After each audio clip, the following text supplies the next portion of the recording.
Welcome to the Dynasty Nerds Fantasy Football Podcast, where we discuss Dynasty strategy, rankings, and all things NFL. So get ready to geek out on fantasy football with your host, Rich Dotson. And welcome to the Dynasty Nerds Fantasy Football Podcast, Risers and Fallers edition. Yeah, whatever you want to call it. You call it 6 to midnight, whatever you want to call it. I'm Rich Dotson. He's Garret Price. How's it going? He's Jagger May.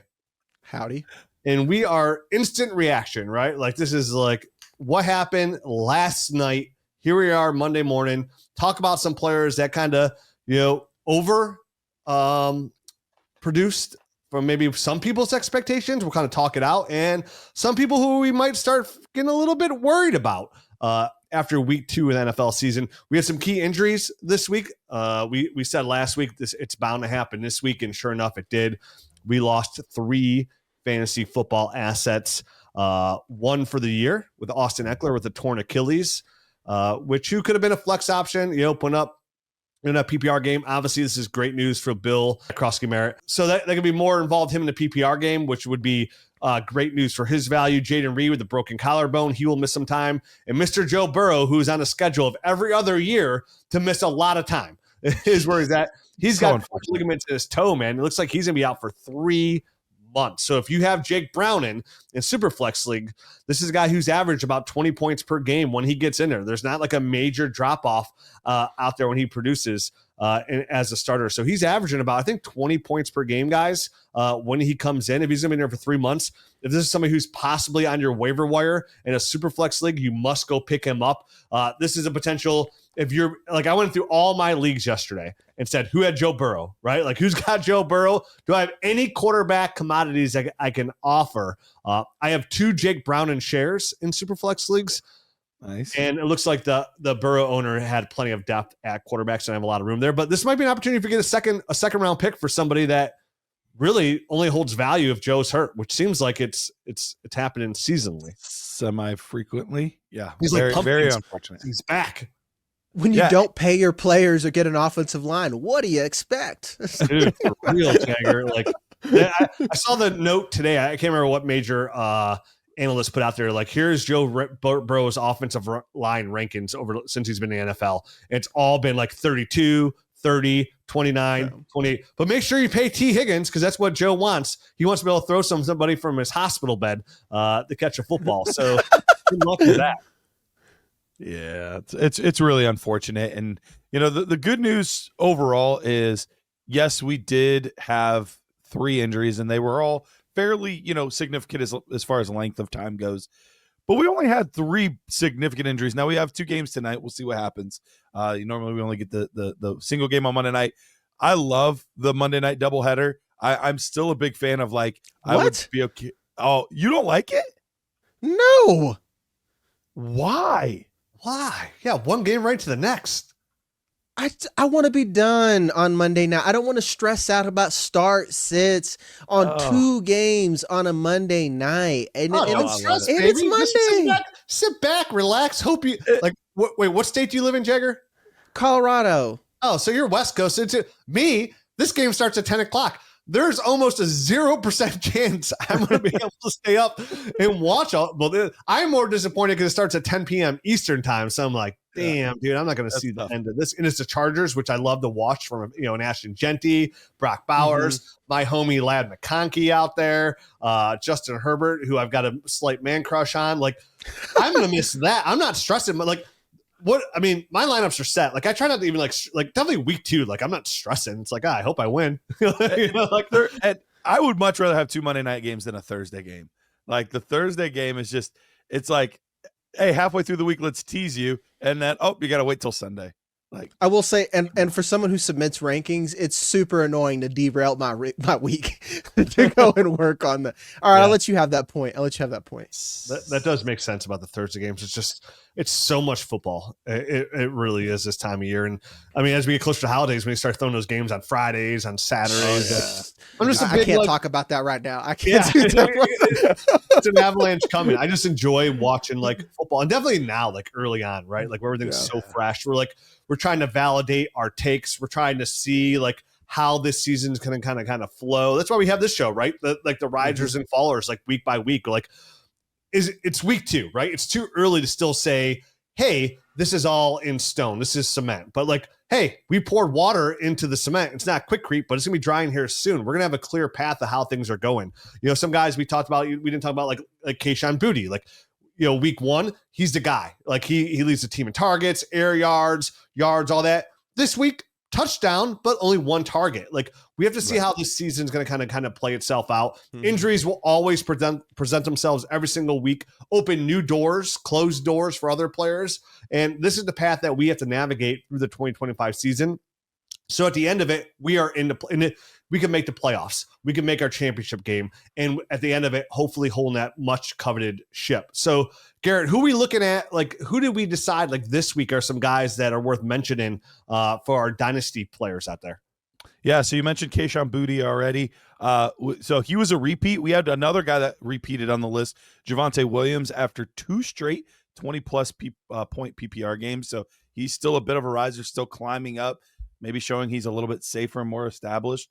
Then we added Travis Etienne onto the list as a riser, 2 straight 15-point games. So looked pretty good in that, right?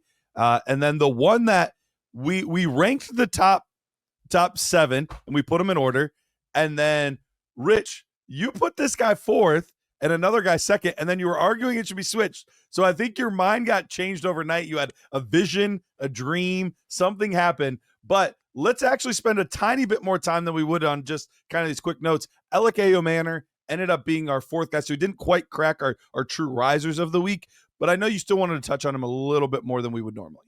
Yeah, and this is going to happen throughout the year, Garrett. Like, you can't send me a list and then, like, I rank it real quick and then I have a chance to go to sleep, or even, like, turn my head and have a sip of coffee and look back. I'm like, man, I got to change my mind here. Like, these shows are, like, quick react, right? So it's like there's not, like, we're not putting deep study into this because you don't have time to, because the game's just ended hours ago. So this is, you know, using our years of watching football analysis and what are we taking from it. Even like guys you mentioned, you passed up quick, Javonte Williams, like, my goodness, like what a better game this week than last week. Like, and the most impressive thing about him, because I know we're not talking about him and I know we're going to talk about Alec Manor, is like that came most impressed about Javonte was the 7 targets he got. Like he had 7 targets, 6 for 33. Javonte, if he can maintain this, which you said, is he clearing out the role? Like that almost has already cemented itself. Like that's a quick read, right? Like he's the guy in Dallas this week. And if he's gonna be involved in a passing game, there is a path. If he stays healthy, he's a running back 1 in 2025. If he's gonna get that kind of touches and target share. Yeah. Going back to Alec Manor, I don't know how you guys feel in Jagger, but like this was somebody who's a 3rd round pick for the Titans. And he had a lot of hype coming into this camp, not a lot of weapons. Like I came out here and preached that I thought Calvin Ridley was going to be the guy, right? Like he's going to be a potential chance to be a running back wide receiver 1 for the fact that he's going to see so many targets, an above 25% target share. And right now we're going the week. He only has one. Alec Manor only has 1 less target than Calvin Ridley, and he's really kind of outproducing him right now. We saw that crazy catch by a very ill-advised throw by Cam Ward. It wasn't a crazy catch, but crazy throw by Cam Ward across his body for a touchdown. But like, what interests me about Alec Manor, what I want to mention to our audience is this is a potential somebody you go out there and possibly trade for, right? Somebody who went in the 3rd round, probably of your rookie drafts. You might be able to trade a 2nd round pick for Alec Manor for those people that play Dynasty where like anytime they have opportunity to upgrade their draft pick, what they just selected on, are okay with that. Because I think there is a path for Alec Manor to be the number 1 receiver on the Tennessee Titans. Obviously, we have no idea how their future is going to look, whether they sign a big free agent in wide receiver in free agency. Do they make a trade for somebody like T. Higgins? Do they draft somebody in the 1st round? So in going different ways. But right now, as we stand in week 2, Alec Manor is really carving out a path there to be a relevant fantasy football wide receiver. I'm a huge fan. He was actually my wide receiver 3 through most of the draft process up until draft day. And just to provide the audience a little bit of context, one reason why Ayo Manor fell was because of injuries. Like, it wasn't just or at least an injury concern about it, because he really hadn't played a whole lot, and the NFL was worried about that. So I'm all in on this guy. He's incredibly athletic. He does things that Calvin Ridley doesn't, and I think that is a big reason why I think he's going to earn a lot of targets. So I'm all in on him being a major buy. We'll see. I'm still not as sold as you guys. I was the lowest of the three on him overall. So I definitely think, I mean, obviously I make the list. I put him on the list. So he's definitely somebody that is intriguing to me. He's definitely somebody that I am keeping an eye on overall, but it is still just 2 games. He hasn't blown up in either game, really only 1 week of production. But the targets are encouraging, over 6 targets in both games. And this is a team that's starved for pass catching talent. So definitely a clear opportunity there. But let's get to our actual top 3 guys. At number 3, we ended up putting Cam Skattebo here. Now, Cam Skattebo in week 1, I think part of the rise is somewhat because of the plummet in week 1. Skattebo's been one of the most polarizing players, I think, in this draft class. And honestly, anytime we wanted to have a video do numbers this offseason, we just made sure to talk about Cam Skattebo, because there was debate in the comments every time. You'd get one guy that's saying he's the second coming of Peyton Hillis, which they are not the same player, but whatever. Yeah. Second coming of Peyton Hillis. He's going to be a stud at the next level. Look how good of a pass catcher he is. Look how strong he is, whatever. Then the very next comment is, this dude's destined for the UFL. This guy's not going to be long for the league. He's going to be concussed 15 times before he gets a chance to even show anything. So the comments on this guy have been very divisive. And one side of that definitely won in week 1. He only had very few carries, negative yards. It was bad in week 1. Week 2, however, started off kind of the same, wasn't getting a lot of run early.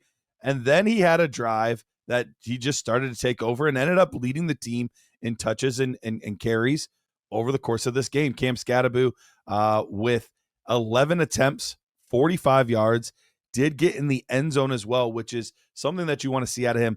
3 targets, 2 receptions for 14 yards. So we have a player here that could be taking significant touches away from Tyrone Tracy, and could be the true lead back. Maybe not the sole, alpha workhorse type back, but at least the lead back very soon. Jagger, how do you feel about Cam Skattebo? Because I know I was kind of the lowest on Ayo Manor. You were the lowest here on Cam Skattebo. Yeah, and this is I'm kind of talking out of both sides of my mouth. He's not a huge riser because everything that's happening is exactly what I thought was going to happen.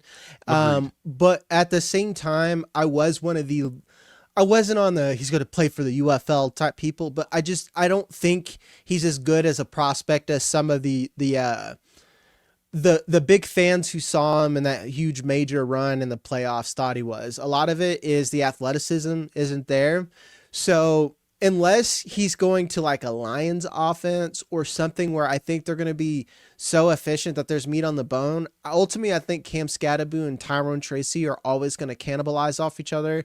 So you're preying on passing volume from Tyrone Tracy and a touchdown from Cam Skattebo, because looking at their stats, this just looks like a split backfield. Skattebo had the touchdown and he had 4.1 carries on 4.1 yards and 11 carries, but you go down to the targets and Tyrone Tracy 4 for 36 in comparison to Cam Skattebo's 2 to 14. Granted, could that change? I don't see it going forward, and I do think that Tyrone Tracy is going to continue to get passing down work. So I'm not in a hurry just to go out and trade Skattebo, because I think he's going to be like a top 20 running back, and like Rich says, he's going to be quick creep in as the RB1. I'm a bit apprehensive there. Yeah, and I can understand that. I think really what's going to come down to is what are the Giants wanting to do? Because obviously both guys, very capable pass catchers. That was one of the pluses for Cam Skattebo on his profile, was he was really good in the receiving game. But Tyrone Tracy was a former wide receiver. So, both obviously gifted pass catchers. Do the Giants want to do more of a backfield by committee, or are they looking to, hey, we lost Saquon. Obviously, we're never going to get Saquon, but we do want somebody that we can leave on the field. So that's what I'm kind of waiting to see how this all plays out. Rich, how do you feel about Cam Skattebo? Yeah, I mean, it's kind of something that like I predicted, or we kind of talked it out before the season. Like we didn't know, like we figured because of the injury, like Tyrone Tracy was going to start off at the guy, and like he showed last year he had really good vision as a running back and was pretty solid. But eventually, this was going to turn into like we love Cam Skattebo's tape too much, where we like there's no way he does not carve out a role here, and we kind of predicted that hey, he'll probably be the first and second down running back, and they bring Tyrone Tracy as that third down pass catcher running back.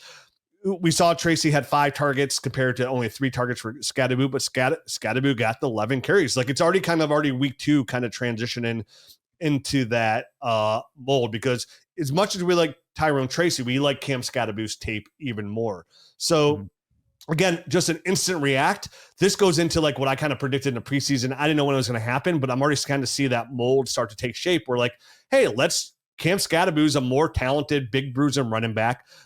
This is a team that should really try to eat as much clock as possible and not rely on these deep Hail Mary throws by Russ Wilson. And yes, the Turdford made some fantastic throws yesterday. He dropped it right in the bucket. I mean, that game, what could have been a game winner to Malik Neighbors at the end was a thing of beauty.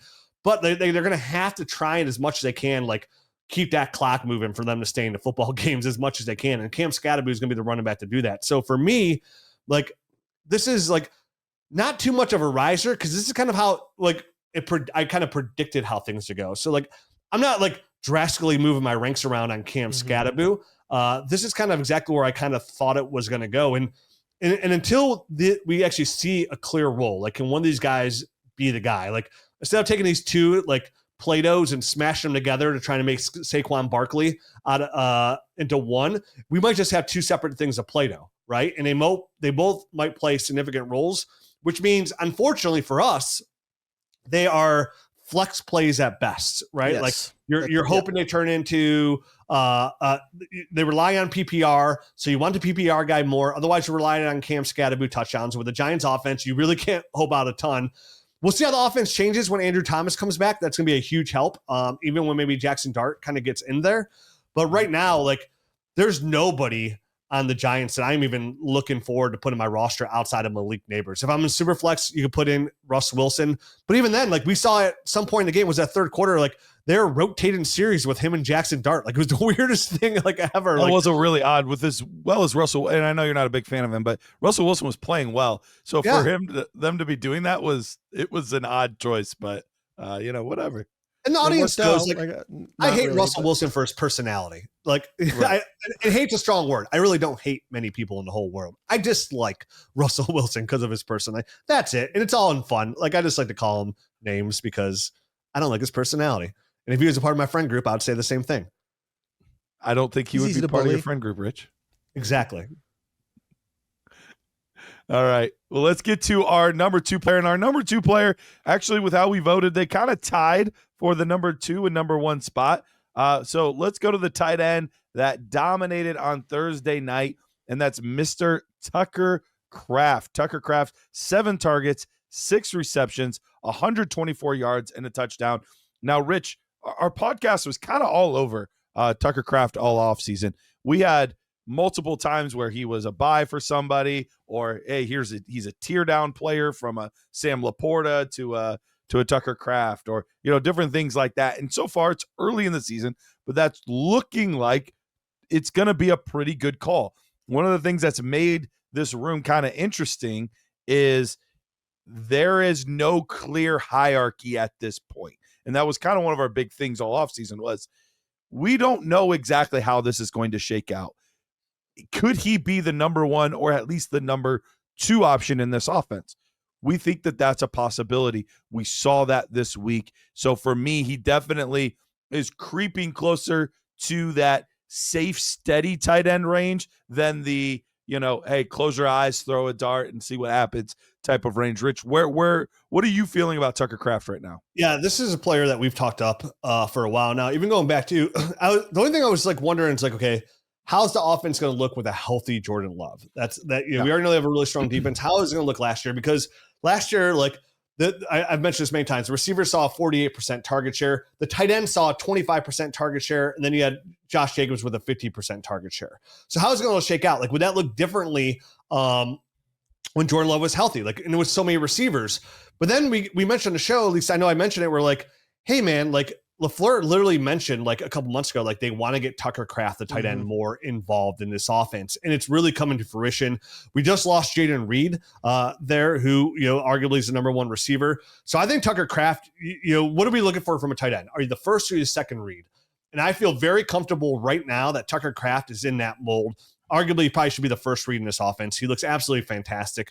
Week 1, 9.9 PPR points, and then explodes this current week with 24.4 PPR points. Currently sitting on the year as tight end number 1 overall. He's got a 3-point lead over Juwan Johnson, of all people. So, the tight end, it's such a weird position because you want to get those top guys. I think Tucker Kraft has carved out a role there.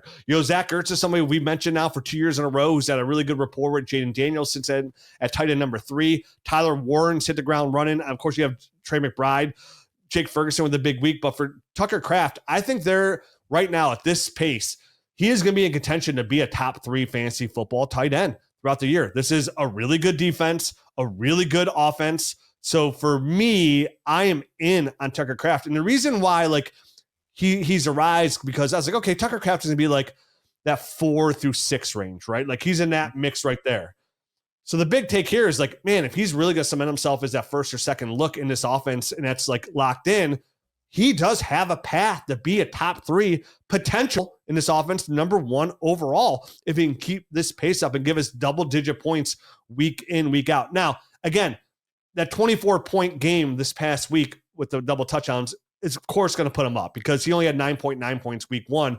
When you got a guy like Juwan Johnson right now, who had 15.9 points this week and then 15.6 points last week, that consistability, right, which is always nice. So love Tucker Kraft, big rise because those are the difference makers. Jagger, I never talked to you about this, but like I'm a big tight end guy. Like I always want on my dynasty roster one of those elite tight ends because it's all about supply and demand. There's only a handful of those guys, right? Mm-hmm. And when you play Dynasty for a long time, say you're in year 4, year 5 of your league, right? When it starts to become pretty like, hey, you have your bottom teams that are rebuilding, the teams that don't really like look what they're doing, they're stuck in the middle, and then you have the top teams. Well, what edge can you get? Because you can build some really strong rosters in Dynasty. How do you get your edge over your opponent? And Jagger, to me, it's always like, if I can have one of those elite tight ends, the Trey McBrides, the Brock Bowers, and potentially now like a Tucker Kraft, that's how I get the edge over my other team. Because if I have Jamar Chase and he has Justin Jefferson, I have Amon-Ra St. Brown and he has Malik Neighbors, right? Like we're really close here. But if he's got, Travis Kelce and Dalton Kincaid, and I have Brock Bowers or Tucker Kraft, that's the edge over my opponent. So anytime I get my hands on a guy like Tucker Kraft, it really gets me really excited. And those are the moves where I'm always willing to slightly overpay for, because that's a commodity that nobody else can get, and it's really hard to come by outside of the guys you can stream, right? Like Zach Ertz is obtainable, but for long term, not having to worry about it every single year, Tucker Krafts to me are gold nuggets in the Dynasty fantasy football space. Man, you're speaking my language. Tucker Kraft easily right now is looking like my biggest dynasty startup win from the offseason. This past summer, I did more dynasty startups than I had in a long time because I had a couple of that folded or whatever, so I needed to replace them. And I'm the same way that you are, Rich. Like I look at Brock Bowers, Trey McBride. These guys put up wide receiver 1 numbers, and you get to put them in your tight end, which gives you that edge. But when you're in a startup, if those 2 are gone, I let someone else take Sam Laporta. I let someone else, take Mark Andrews, whatever. And I took Tucker Kraft. I took Tucker Kraft early. Legitimately, once the top tight ends win, I'm like, okay, I don't want to mess around. I want to get my guy Tucker Kraft, and I got him. And you spoke the exact process of what I went through. Is can he be a top 2 target? Andrew Cooper is one of my best friends in this space. I talk to him all the time, and the data is pretty hardcore. If you're not a top 2 target, it's hard for you to be a true difference maker week in and week out. And then I look at the Packers offense, who is an offshoot of the 49ers. So even if he won't always be the top 2, he's at least going to be a top 3. Yeah, if let's say this receiving core is healthy, Jayden Reed's going to get some targets. Matthew Golden hopefully gets in the mix. Tucker Kraft is always going to be that staple. And his off-season peripherals were there for a top tight end. The yards per route run, the yards after contact is huge for tight ends, because once they get those targets that are closer to the line of scrimmage, can they get some yak? And Tucker Kraft is that guy. This is another situation when they like the Ravens, where they drafted Luke Musgrave first, but Tucker Kraft is that guy from here on out. To me, he's a set it and forget it tight end going forward. And what's crazy is like Luke Musgrave's a talented tight end. Like he's in year 2. Like he's got some time to grow. Like he's an asset. Like if I ever get him as a throw in and hopefully go somewhere else, like I like the way he plays as well. And you mentioned that, like, how's it, Garrett, you mentioned to start, like, how's this all going to play out for Green Bay? They just extended Christian Watson. They gave him $13 million. They extended his contract. And what's interesting, like him and Matthew Golden are like take the top off kind of like receivers out there. Like you mentioned, Jagger, like Tucker Kraft kind of plays like a different position. Like he can own the middle of the field. You've already seen like he can own the sideline already as well. And the only other receivers you got there, like Dontavian Wicks, Rome Odunze, they're savvy. Jayden Reed can do that. But like Tucker Kraft is so different than everybody else on this roster, where like he's safe. Like I feel very comfortable moving Tucker Kraft up my dynasty ranks. Him and Tyler Warren both, like you mentioned, like I've been saying this the whole time. I like how you mentioned Sam Laporta.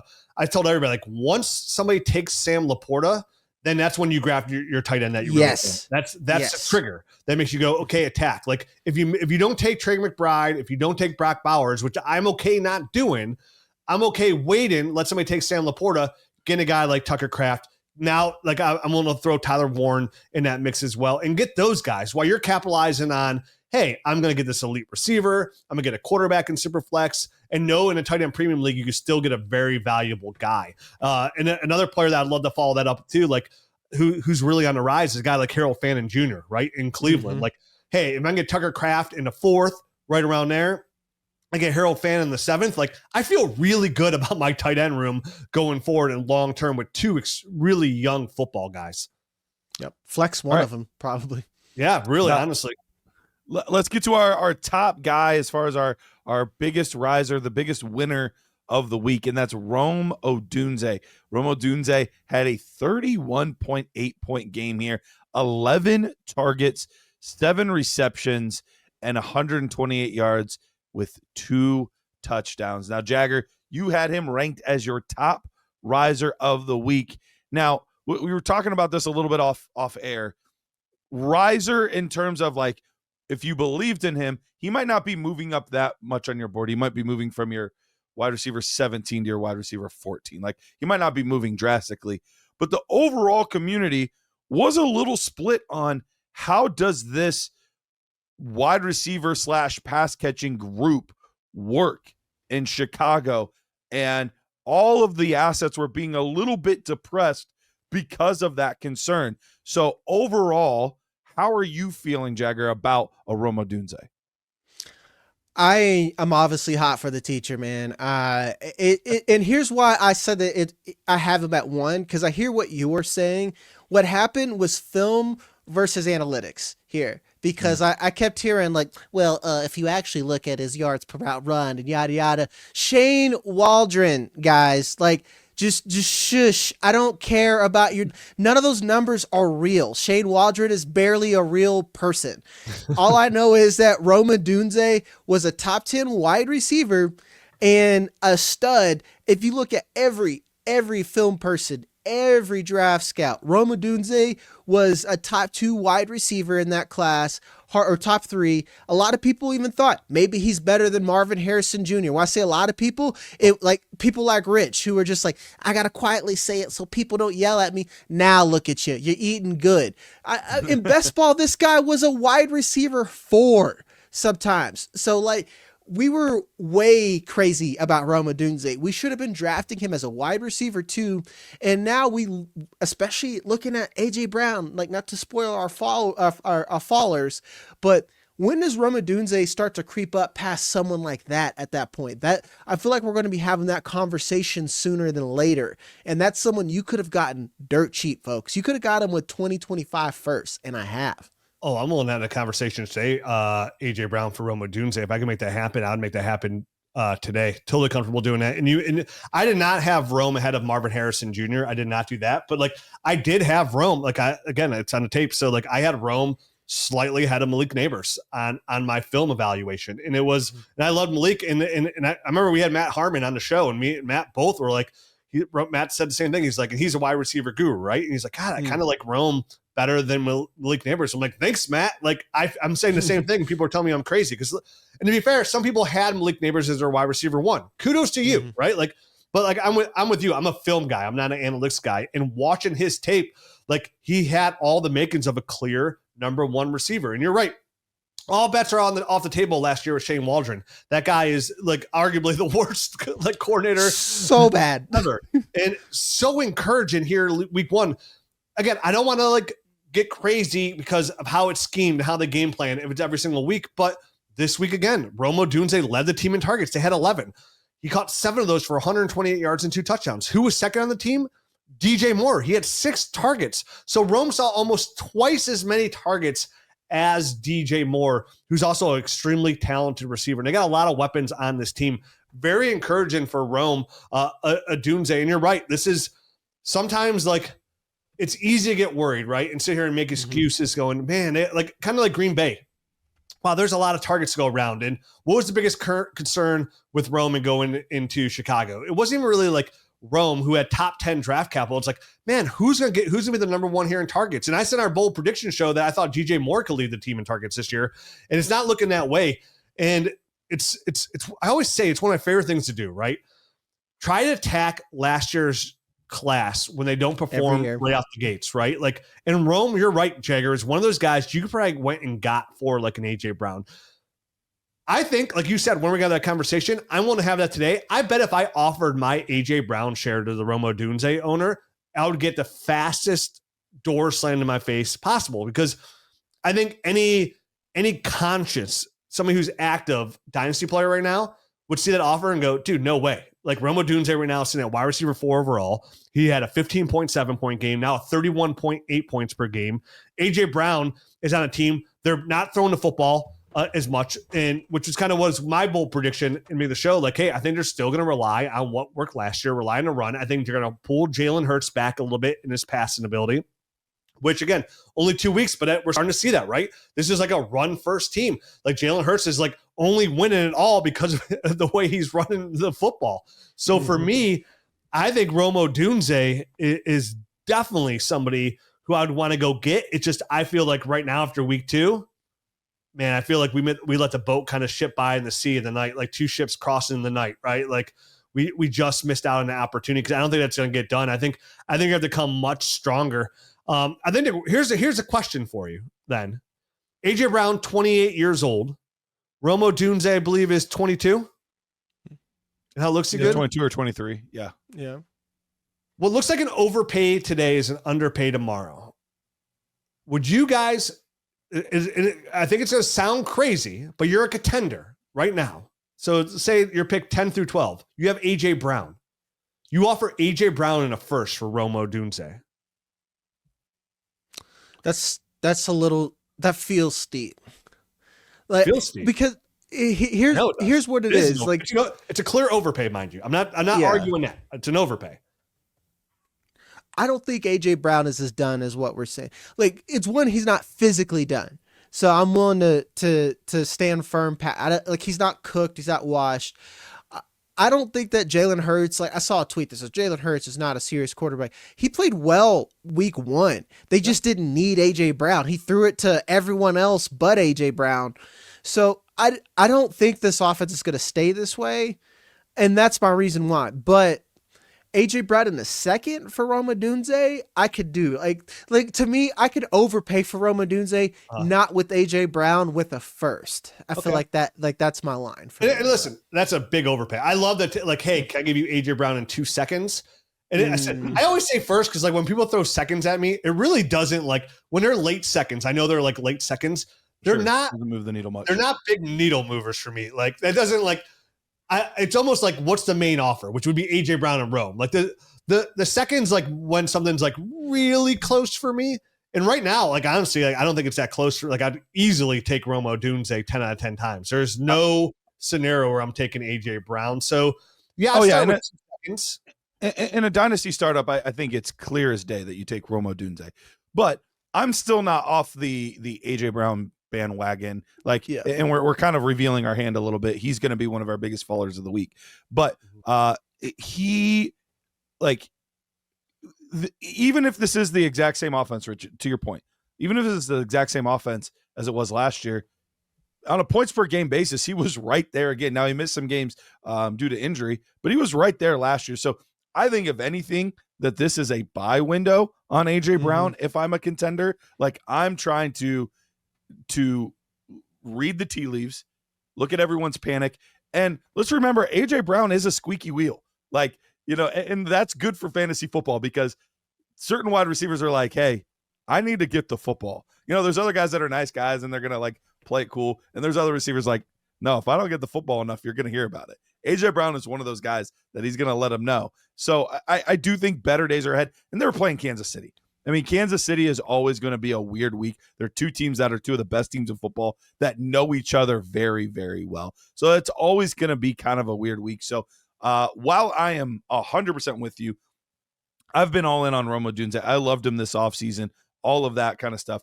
I don't think I could give, if I'm a contender, I don't know that I could give a first on top of Odunze for that. I would rather upgrade at another position with that first round pick.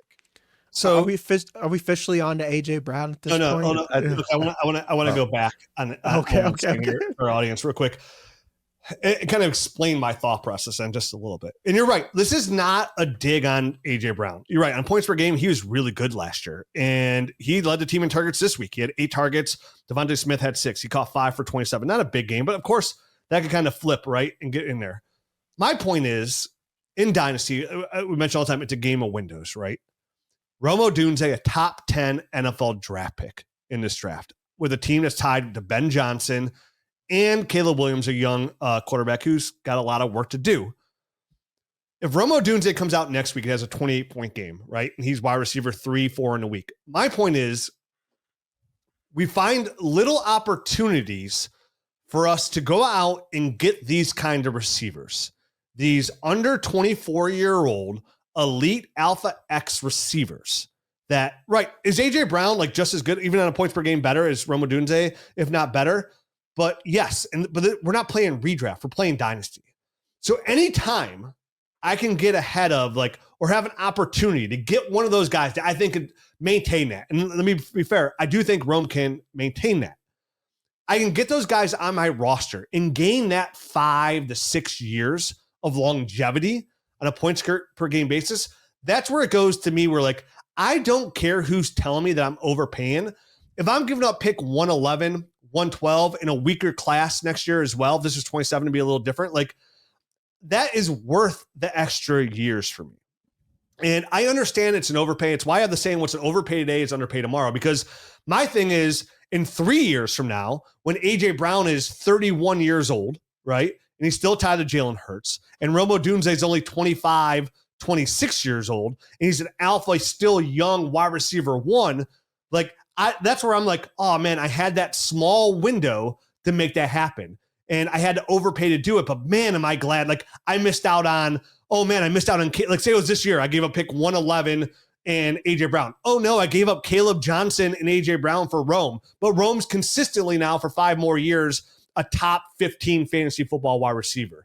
That's when I say sometimes it's okay to overpay in this game. And sometimes I like to come in with overpays and hey, wow, this guy's kind of making a dumb trade because I want the longevity of it, right? I want that cornerstone player I can put in my roster. I don't care about pick 111.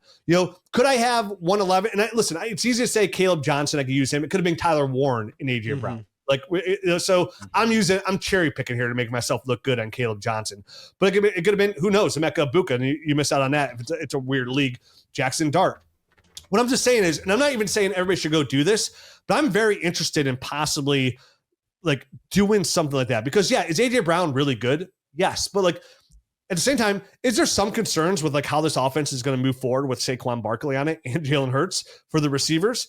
Slightly, definitely with how, like, I know Dallas Goedert's in the last year of his contract, how he looked in that offense as well. How does that take back from A.J. Brown when he comes back healthy?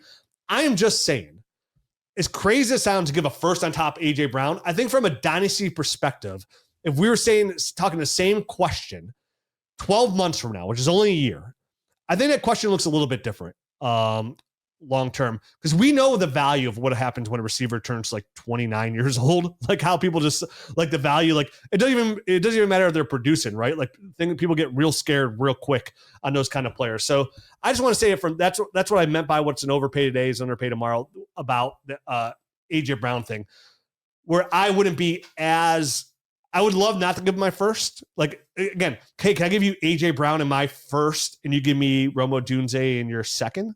Like someone knows if that can happen, or third. I think I'd be willing to settle for something like that. Now, you have to be in on Rome, and I'm with you, Jagger. I think you said the same thing, and I know Garrett, you were too. Like, you guys are in on Rome, right? Like, you don't think this is like a 2-week, like, surprise, like it's a like we're in on them. So I'm saying is like when you had the opportunity to get that young stud alpha receiver, the price only goes up, and like go try and get Malik Neighbors right now, like without like demantling your team, right? Like, good luck trying to get that guy. Like Marv is still in that kind of window where you get attainable, but I feel like even now, like who do you feel more confident in right now? Like gun to your head, Rome Odunze producing at a high level or Marvin Harrison Jr.? Like it's Rome. It's not. Yeah, if your life depends on it, you're like, go ahead and give me Rome, right? Like so, like same thing. And like Marv is going to be hard to go get off somebody's roster. Go try and get some of these older guys like CeeDee Lamb, like they're even older, Jamar Chase. Like if I can get like 3 to 4 more years on my roster.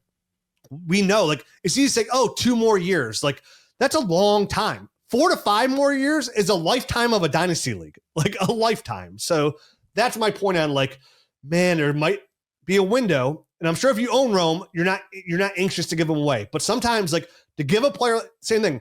If I come to you and like, hey, AJ Brown in a second, that does seem more fair. But I don't think the Rome Odunze owner is looking for fair. Like, you almost have to make them like, you have to send an offer where they go literally a week later dude, why the hell did I accept that? Like, why how many times have you made a trade and you're like, oh, that's an overpay, I'm taking that. And then you're sitting there like 2 weeks later, like, I just wish I would have rather had the young stud. Like, what am I even doing here? Every team's different. Every ecosystem is different, but that's my point on Rome. We can move on now about AJ Brown, and you guys can time to talk about him and how we're still very confident in him in his points per game basis and how he did come this season a little bit banged up. And he's just kind of slowly on rolling here like a nice cinnamon roll. Hey, Nerd Herd, want to tell you about a show that we've been doing live on YouTube where we go over your teams and we talk about how to fix your broken roster. It's called Roster Rescue. We do it live every single Monday at noon Eastern time. And if you want to get a part of that, just head to our Dynasty Nerds homepage, go under the store tab, and you'll find Roster Rescue right there. Perfect opportunity to get your rosters in shape before the season or even in the middle of the season to make sure that you can win a championship. All right. Well, I don't know that we have much time anymore to talk about AJ Brown because we have a pretty hard out. I'm sorry, baby. I'm sorry. So, but we did touch on him real quick. We do still believe in the player.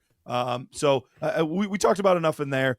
So we'll just get to 2 of our faller candidates. Now, we do have on the list Travion Henderson. He got out touched by both Ramondre Stevenson and Antonio Gibson. Very weird. Definitely eyebrow raised there. I'm not worried about it long term, but definitely didn't love to see that in a game that I thought could be his breakout game against Miami. So that was definitely a little bit of a bummer. We also have Brian Thomas on this list. Arguably the 2 worst defenses that he's going to play in the Carolina Panthers and the Cincinnati Bengals. And we have not seen a double-digit game yet out of Brian Thomas. And he got crazy targets this week, like 13 targets or something like 12. That. 12. Okay. It was a lot. It was a lot of targets.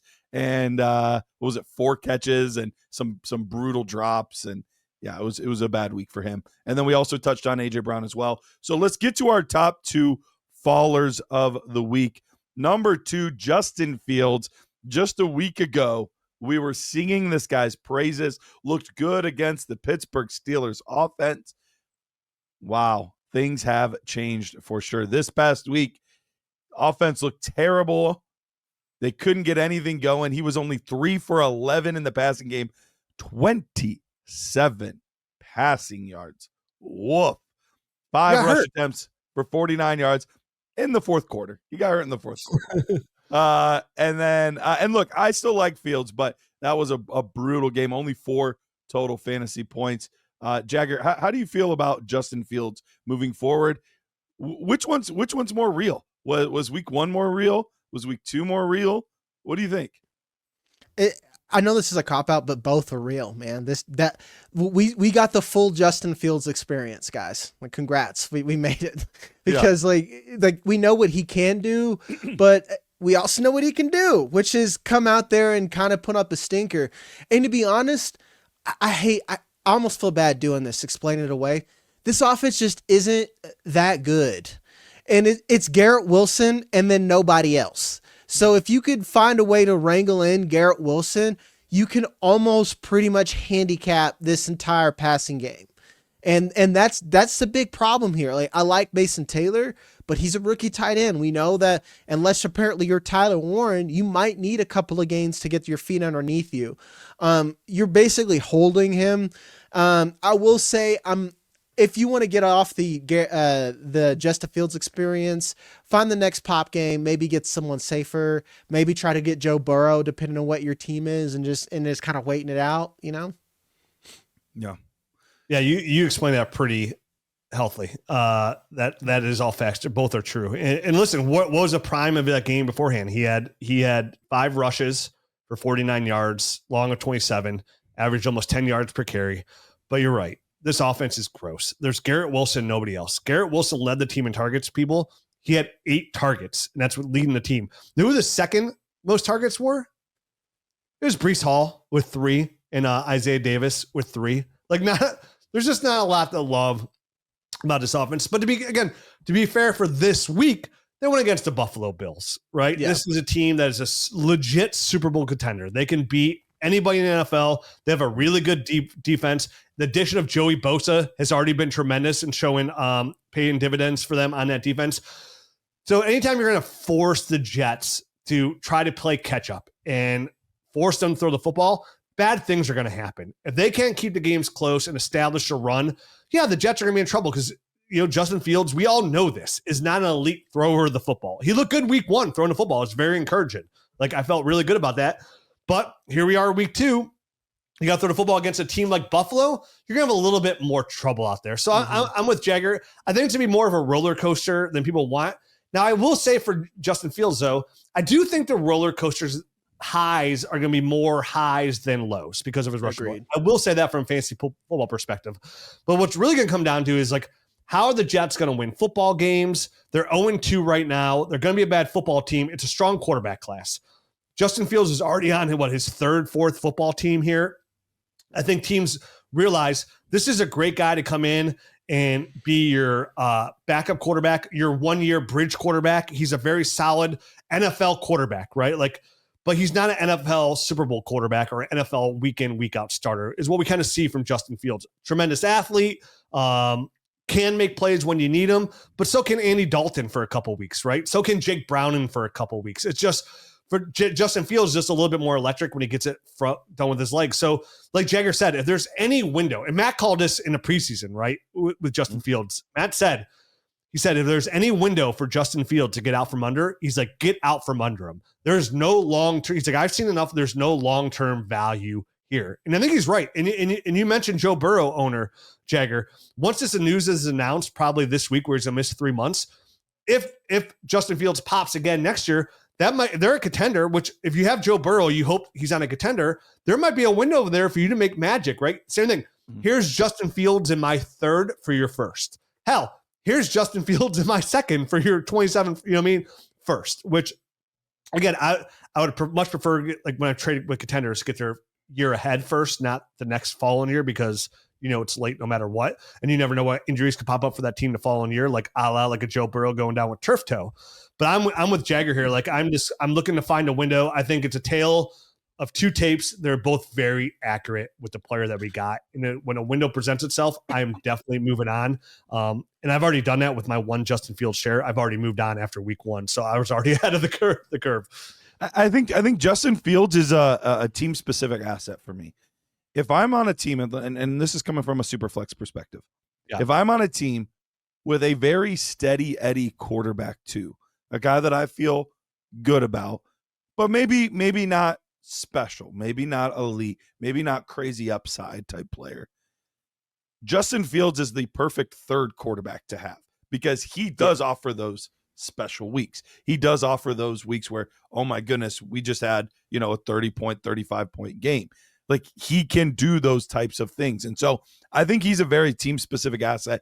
If I need a solid, steady quarterback too, he's not the guy. But if I need that, man, I'm projected to lose by 25 this week. This team I'm going up against is a juggernaut. Throw Justin Fields in there because at least he's going to give you the opportunity to defeat a team like that. Whereas, a Bryce Young probably doesn't have that type of upside. So that's the type of asset that I'm looking at when I have a Justin Fields.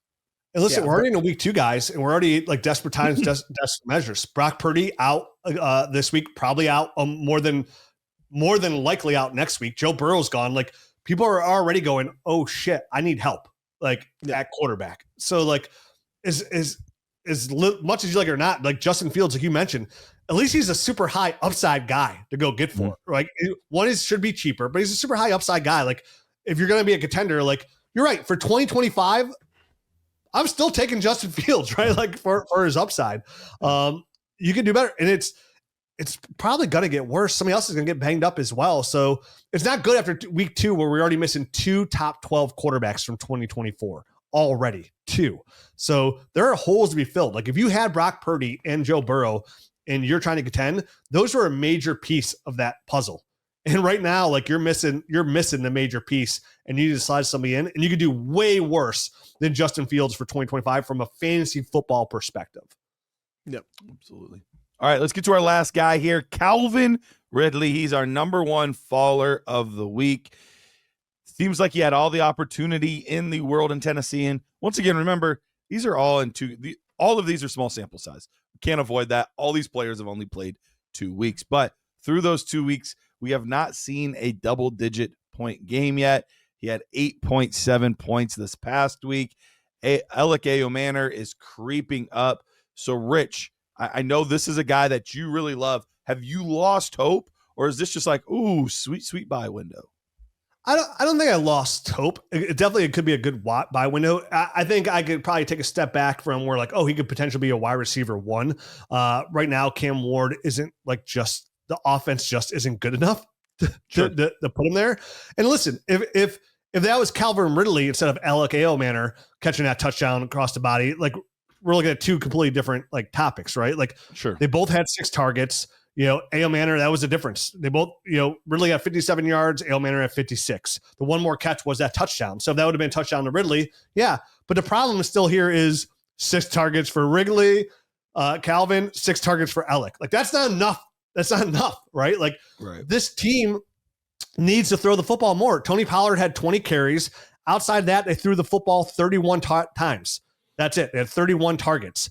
That's not like this. It's the offense. And you're right. They're playing the Rams. Like, it's not like the Rams secondary is like lights out and they were down a lot too. So they had to play catch up. Like that is all very discouraging. But again, I'm not going to freak out from a rookie quarterback who exploded on the scene last year after week 2. Like he needs to get his foot in set here in the NFL as well. So things can look better for Calvin. So it's definitely a buy window on a contender, because if I can get Calvin Ridley, say he's not on a contender, or say somebody had like Joe Burrow and Brock Purdy in a Superflex league, and those are their 2 quarterbacks, are like, well, my year's done. All these, because there's windows like that, right? Like then people have Calvin Ridley's, they just want those guys off their roster, right? Like, yeah, you could throw a third at them, and they're like, okay, yeah, I'd probably pay a third for Calvin, like even potentially 2/3 for still that upside, being like a low end wide receiver 2, hopefully right around there if I'm a contender. Like they add a little bit depth to me. Because if he does take a step forward, that price is going to change to a second and potentially a second plus, right? So like Sure. after week 2, somebody's all out on Calvin Ridley. I'm interested, but I am also at the same time very depressed about that not getting that 25% target share. And honestly, just I'm not impressed with like how much they're just not throwing the football there in Tennessee as well. I don't think that's going to get much better. I mean, like this is unless they get further down, I don't see that they're going to be passing more than 30, because you got to think the average offensive plays for an offense is around 60. So if you're going to have like a 50-50 offense, like that's the volume. I'm just out on Ridley. Calvin Ridley is like one of these guys where people convinced themselves like this is finally the time for Calvin Ridley to break out. He's 30 years old, guys. We're talking about AJ Brown now at 28, we're like, well, do we see the light at the end of the tunnel?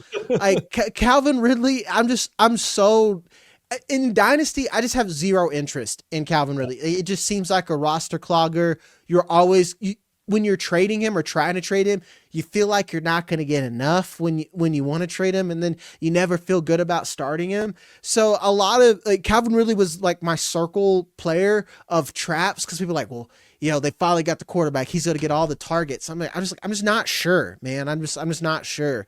So yeah, like to me, get whatever you can, guys. Just get whatever you can and call it.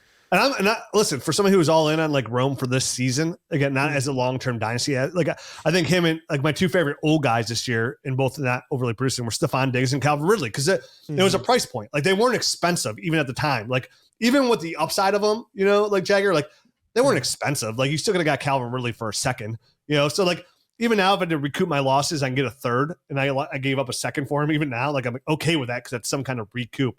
And I think a third for somebody who's like, oh man, I need a receiver. I think it's doable, but I'm with you. Like I'm okay with you being out on them, because I could see you're right. Like when you said that way, like, oh yeah, like 60 plays, like they're gonna probably run the ball half the time. A lot of their targets, when you look at the target share last week, like they're throwing the tight end a lot. Like the number 1 targets go in the tight end. But we say it all the time, right? What is a rookie safety net? It's always the tight end. Always. Yeah. So yeah, you're probably way more right than me. But I think if I'm super thirsty and desperate, like I need that water. For Calvin Ridley, like don't love it, but sometimes like you just. Honestly, guys, sometimes you just need a guy to put in your lineup, right? That has like that upside. Like same thing. If that had been Calvin that caught that touchdown, all of a sudden we're looking at what, like a 15-point game? Like, oh, that's pretty good for my wide receiver 3 or my flex wide receiver. It all depends on how many people you got to start in your league. Is it 10-man start, 12-man start, something along those lines? That's always going to change what your need and what your depth is. But yeah, very grim. I'm with you guys. He's a huge faller for me this week as well after 2 weeks, because you're right. Not everything's set in stone after 2 weeks, but man, you can start seeing how that picture is going to start to paint itself and turn out when you start coloring those numbers in one by one. You're like, this is not as pretty as the box like boxes. Or maybe it's just me. Maybe I'm not a good artist. I don't know, but just paint my numbers. It should be easy. It should be easy, guys. Let's just paint my numbers. It still doesn't look good. What is going on around here? Oh, that was a 4. Dang it. All right, guys. Well, appreciate you guys. Thank you so much for tuning into this. Stay tuned, locked into the podcast feed here. We will have an episode coming out every single day for the foreseeable future for the season. So stay locked in there, and we will see you guys next time.